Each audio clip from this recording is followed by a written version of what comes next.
Hello, everybody, and welcome into today's episode of Around the Slice. We are literally just mere hours away from the start of 2025 NFL free agency.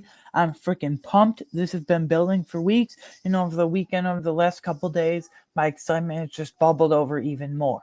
I wanted to jump on the mic today, though, to preface this before free agency because Brandon Beane and the Buffalo Bills have been quite busy over the last couple of days taking care of their own players. And then we have some devastating news from a Bills fan's perspective, such as myself, that the Browns are keeping a star pass rusher with a mega new extension that we'll touch on very quickly as Brandon Beane is looking to trade for him, presumably. So without further ado, let's share my thoughts. So I'm going to go in the order of how these move/breaking news segments were announced on Twitter / how in the order of how they were announced.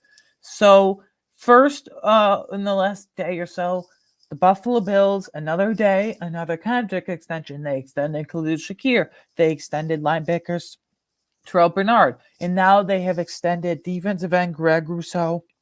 They've extended him on a 4-year, $80 million per 4-year, $80 million total extension. I personally love this deal. I don't like it as much as the other two because, one, I think Greg Rousseau was inconsistent in terms of his pass rush ability, in terms of a game, quote-unquote, game wrecker.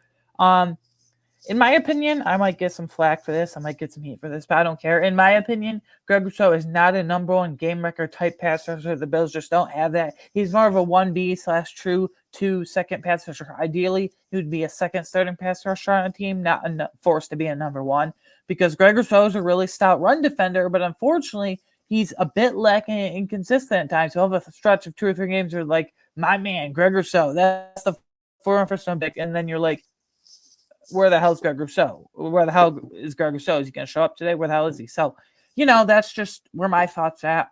Unfortunately, sometimes his run defense is better than his pass rush ability, but I want to go back to the price point of 4 years, $80 million, which puts him at $20 million per season. I think that is very fair. People are going to look at this as a value, but it was more in line with personally what I wanted, because I've been saying for weeks, whether it's been on this podcast Around the Slice to you guys, or whether it's been brought up in conversation with family and friends and other Bills friends on Twitter and social media and what have you and whatnot with that stuff.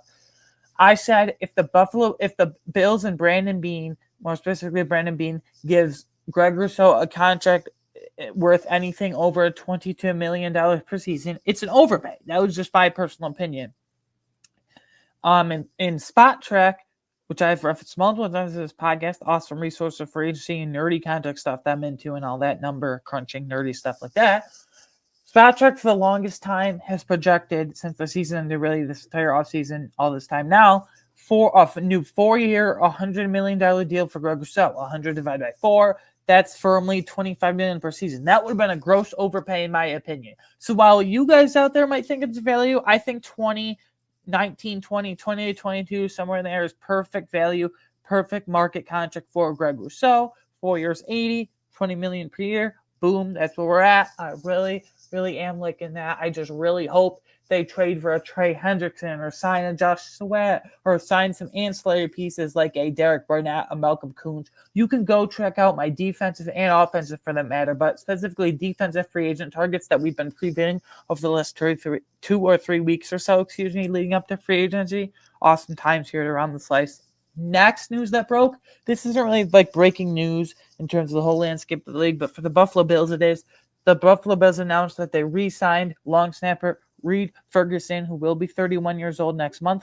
I believe. Yeah, 31 years old next month sometime, to a 4-year contract extension. We don't have money details, but guys, I'm going to be honest here. It doesn't really matter. I'm just glad to see him back. It doesn't really matter. It's a long snapper. I can't imagine a 4-year deal spanning over 4 years will be anything more than $1.5–2 million season max. I mean, no disrespect to Reid Ferguson, but it's just a long snapper. There's no quote-unquote markets, if you will, for long snappers. So that's awesome.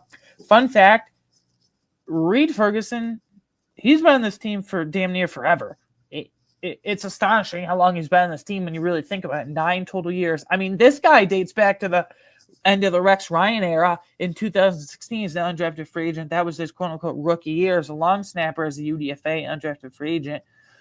he dates back to the old staff with Rex Ryan. He stuck around with Brandon Beane. He stuck around with Sean McDermott, and I just love the guy. And then he's veteran presidents. He is like the longest tenured Bill. I know Deion Dawkins are up there. I know Matt Milano from 2017, Taron Johnson, that 2018 year/era. But no one dates back to the quote unquote Rex Ryan era, if you will. By the way, horrible era, bad memories. But Reid Ferguson dates. My point is, Reid Ferguson dates back to that old staff. So that's really encouraging to see. And now we have a third piece of news. I was going to record this right yesterday when the Greg Rousseau and Reid Ferguson news broke specifically, but I wanted to kind of get this out of the way. I wanted to kind of wait a bit and see if any news trickles down the day of free agency, and it obviously did. So the Browns in Myles Garrett, out of the blue, this whole situation took a very, very lucrative and drastic turn, if you will. It was announced just a half hour or so ago that Myles Garrett and the Browns have agreed to a new deal, 4 years, $160 million deal over 4 years. 4 years, $160 million. That pays Myles Garrett $40 million a season. I mean, holy crap. Myles Garrett is worth that, but my God. So 2 pass rushers.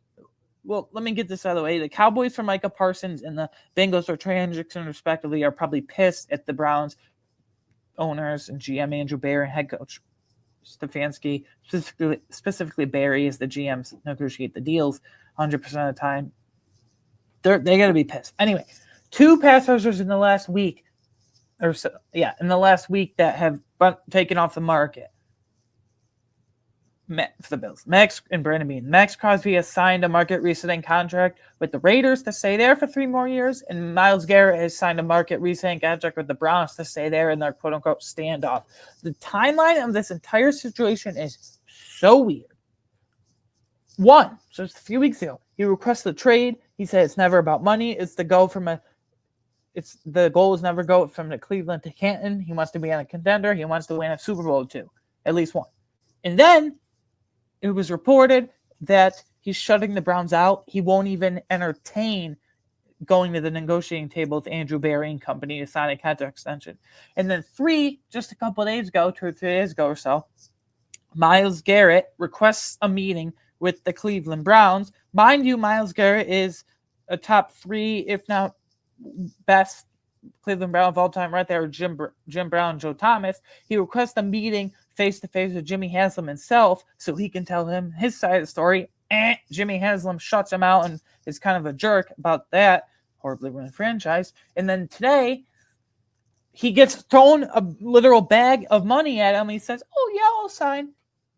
Apparently, Myles Garrett said that it was never about money. It's about contending and winning a Super Bowl. But when you get money talks. It's a figurative phrase, but it's literal because money talks.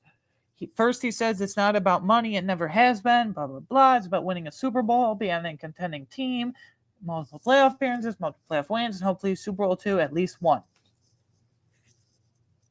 And now he gets a literal bag of $40 million per year, 4 years, 160. Oh, yeah, I'll sign. Okay, Myles, you're cool for sucking for the next 3 to 4 to 5 years at the end of your career to literally die in Cleveland. That's fine. Go ahead.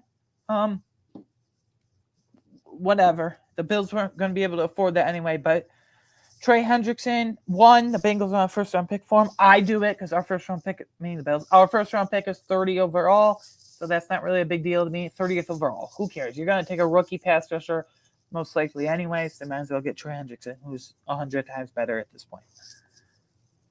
And then number 2, he's probably going to be like 35 to 38, pushing $40 million a year, like Myles Garrett. And 3, at this point, might as well just sign Josh Sweat and Derek Renette for depth. But go after the big fish in Josh Sweat. Anyways, guys, this was my breaking news. Just to recap my thoughts on the Greg Rousseau extension, the Reid Ferguson extension, the Myles Garrett extension news in Cleveland, and unfortunately, Brandon Beane, the pass rushers of Max Crosby, Myles Garrett, no longer available for him if he were to even go big fish hunting, if you will. Anyway, let's set the table for this week because it's going to be a busy week. Always, 99% of the time, I stick to the schedule. If I'm not feeling well or something, I obviously can't rework some episodes if I'm busy or whatnot. But 99.9% of the time, I stick to the schedule of a new Around the Slice episode for you guys every Monday and Friday. But with free agency, we're going to have tons of instant reaction pods. We might have multiple pods in one day. We might have a day where we don't have any pods. Just keep your head on a swivel. Please, please, please. Follow me on Twitter at EYGinner13. Follow the show on Twitter at Around Slice. I'll be active in there with schedule updates and whatnot. And you can, of course, watch or listen to this podcast on YouTube, Apple, Spotify, or wherever you get your favorite podcast. Through free agency, through this week, through the draft, please help me get to 50 subscribers. I'm on the road to the big 5-0. So I know you guys can do as loyal fans. One last thing I want to announce to you guys. I've been waiting to announce this. It just happened as a recent development. I still can't get over it and believe it, but I'm happy to say that I have joined the team over at Fantasy and Frames officially as a fantasy analyst. What will I be covering for them over there? I'll be covering redraft content, dynasty content, and occasionally college fantasy content as well.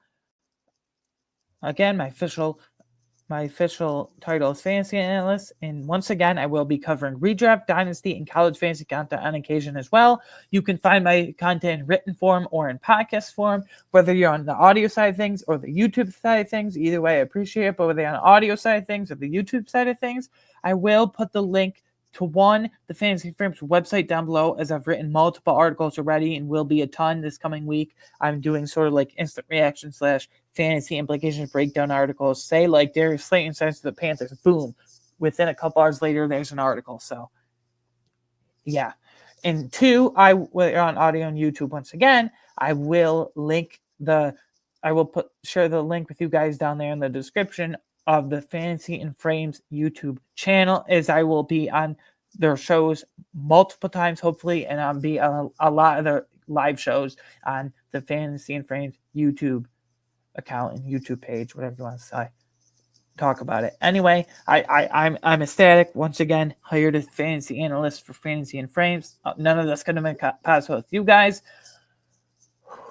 I don't want to get all sentimental here, but like going from starting this podcast Around the Slice to my senior year of high school, then my first year in community college, then my second year in community college, all the way to getting an associate's degree, doing an internship at a local college here for 5 or 6 months, looking for work for the 2 years since I graduated. Now here I am with Fantasy and Frames. They're an awesome team over there. Please go follow them on Twitter at Fantasy and Frames. I'll link all my stuff, website, YouTube, all that below. It's awesome. I appreciate you guys greatly. Nothing is changing with Around the Slice. I'm still eager to cover free agency for you guys this week from a Bills perspective, but from a national fantasy football perspective, not just Bills niche like this podcast is. Fantasy Frames is where it's at. Anyways, guys, I appreciate you. Buckle up. See you in the next day or so, hopefully, to kick off the week for free agency negotiating period. It's going to be awesome. Keep your head on a swivel. For this podcast, Fantasy and Frames, wherever you tune in, I thank you for all the support. I will see you guys next time. Have a great day. Have a great start to free agency and have a great week. I'll see you next time. Goodbye. Okay, so as I'm editing this, I just realized that I totally forgot to give you guys my thoughts, on the Buffalo Bills releasing likely Hall of Fame pass rusher / defensive end Von Miller, but I can't believe I forgot that, but whatever, I'm adding it in quick now. So yes, it's true. The Buffalo Bills have released defensive end Von Miller, clearing $8.4 million in cap space and saving that $8.4 million in cap space for this offseason, for this week, heading into free agency, heading into the new league year. What does this mean?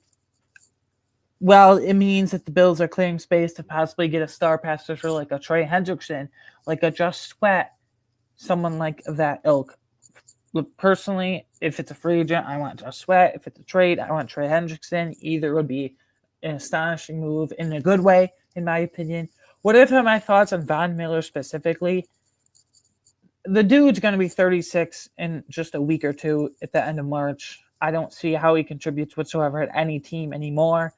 He did say a year or so ago that he said, I'm paraphrasing here, I don't remember his exact words, but he said, if Beane ever releases me, man, I'm gone. I'm retiring. Well, I guess he's retiring unless unless I think this is highly unlikely. But all the insiders, Rappaport, Schefter, Placero, Garofalo, that whole crew, all the insiders keep mentioning in the very last sentences of their respective tweets, respectively, that I think I said that twice just now, that Von Miller and the Bills, both sides are open to a potential reunion, but for now they're releasing him and cutting him.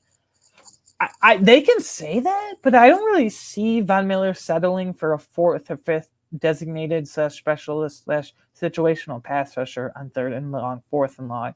I don't know how Von Miller, I'm sure, wants to be a second or third pass rusher still at 36 years old. So I think the most likely outcome personally is he retires. But if the Bills do want to bring him back on a dirt cheap deal to be that situational pass rusher specialist, quote unquote, if you will, I think it'll be after training camp, right around cut-down day, early September, right before week 1. Maybe like a Micah Hyde situation where he comes back for one last ride, if you will, and then retires. I think it's highly unlikely. I think he'll retire now. He might drag that decision out a bit to like June or July, but I could see late August, early September on cut-down day, he is cut. But clearly, we need some upgrades at pass rusher because all I trust right now is Greg Rousseau, and that's it. AJ Podesta is very underwhelming to me. Javon Solomon didn't show much as a rookie. Dewan Swoon's a free agent and doesn't provide much anyway. So I think we need to go after a Josh Sweat via free agency signing or a Trey Hendrickson